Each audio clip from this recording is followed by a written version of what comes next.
যাই হোক, এই গাছ আজকের আমাদের এই গাছ নারকেল গাছ নিয়ে কথা। ভিয়েতনামের নারকেল গাছ আর বাংলাদেশি নারকেল গাছ।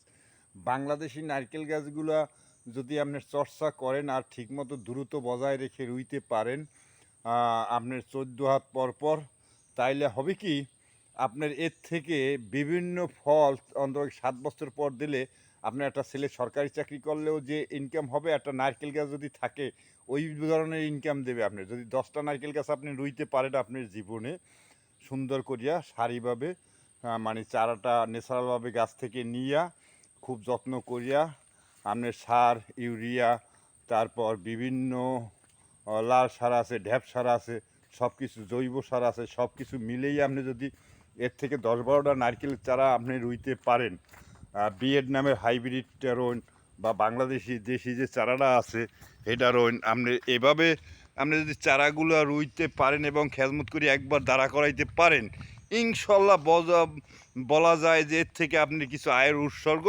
হইবি। তা আপনি এই সিজন শেষ হয়ে যাইতেছে, এখন হইলে ভাদ্র মাস আসবে সামনে।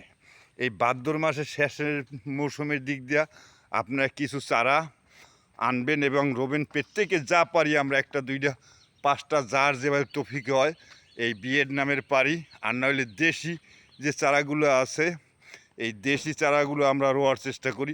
দেশি চারায়ও ফল খারাপ হয় না। এই আমার ভিডিওতে দেখা যাচ্ছে 2টা গাছ, এই 2টা খারাপ হয় না দেশি চারা। দেশি চারা হইলেও এতে ফল খারাপ হয় না। এক হিসাবে যদি আপনি মাটিতে যে কোনো জিনিস আপনি রোবেন, রুইয়া যদি আপনি একটু খেজমত করতে পারেন, একটু চেষ্টা করতে পারেন, তাইলে আপনার দেখা গেল যে ইনশাল্লাহ মাটি আপনি ঠকাবে না। মানুষ ঠকাইতে পারি আমরা, কিন্তু মাটি ঠকাবে না, মাটিও বোঝে না। ও খেজমত করলেই ওর ফল দেবে ইনশাল্লাহ। তা আজকের এই পর্যন্তই রইল ভিডিওতে।